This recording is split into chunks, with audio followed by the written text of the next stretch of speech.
Welcome back to my YouTube channel, guys. You're here on Musa Reacts, and today I'm going to be talking about how I think we can fix our midfield. As you've seen, guys, we've struggled in the middle of the park, and what Amrin's trying to do, and I've been screaming this out on the Mandem show, this guy vacates the middle of the park like Noradine pointed out, and he just wants to bypass the midfield. He's not worried, and this is why he's looking for athletic players that can get up and down and not really to play through the midfield and to play through the wing backs and the 10s. That being the case, we're going to need players who have the ability, to tackle, athletic, can get up and down, but also when they get the ball, they can actually do something with it. And looking at Ugarte and what Ugarte did last season, a lot of the fan base have kind of given up on him. And I just feel like it's a bit harsh. It's his first season. And I think Ugarte does have something to offer in certain type of games, and I think he is a good squad player to have as part of the squad, and someone who can come off the bench and maybe shore up the back. But Bruno Fernandes, up for me, is the liability. If you want to play Bruno, you got to play midfield three. You have to play midfield three, and you got to push him, furthest up.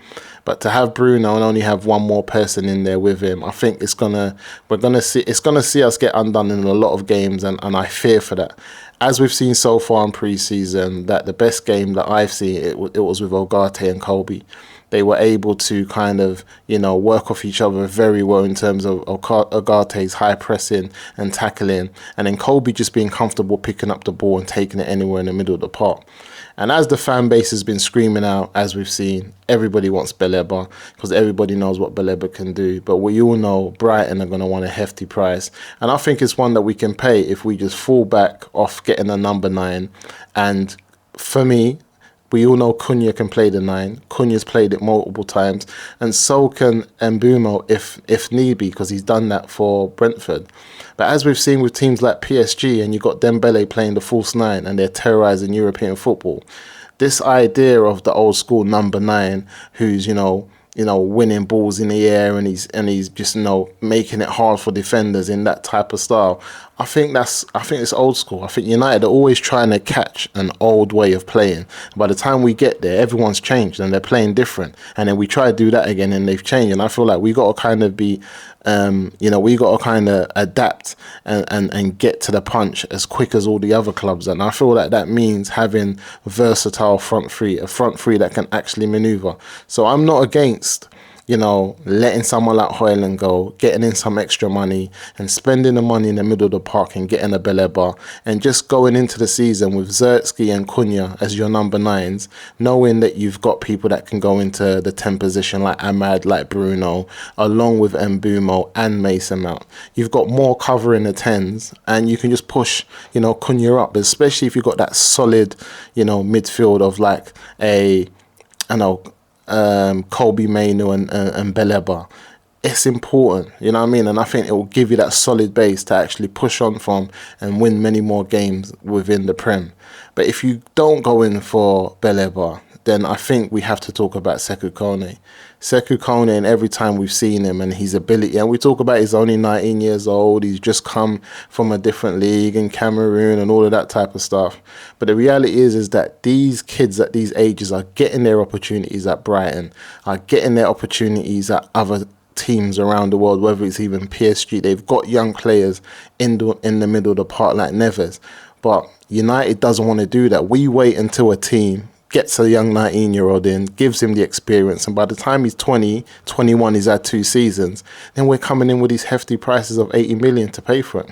It's time that we give our young players that opportunity to play, and I just feel like that balance and the ability of how they play the game, Kobe Mainu and Sekou Kone, I think it will just be great for the midfield and what Amrin's trying to do. But you'll have 2 players there who are comfortable on the board, press resistance, able to take the ball in difficult situations, and also got that engine to get up and down the park and to give us that level of stability. There's going to be some risks. There's going to be times where it doesn't work.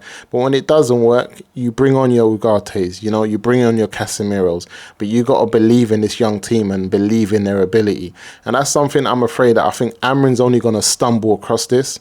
I don't think Amrin's going to go for this. He's not going to go for Sekou Kone, but I think he's going to stumble across him where we get an injury and he has to play the kid.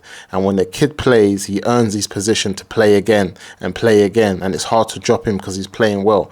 And that's when I think, and that's the only way I think Sekou Kone is going to win his position in the 11. I think he's going to have to wait for his opportunity. Hopefully it comes early on in the season. And when he gets it, I think he has the ability and the presence to actually win that position and to make the manager think about the next games, whether he's gonna have to play him or then bring back in an Ugarte or Casemiro. And that's what I'm hoping. So for me, Sekou Kone, I think, is the one for us to watch out for if we don't go and spend big in the middle of the park.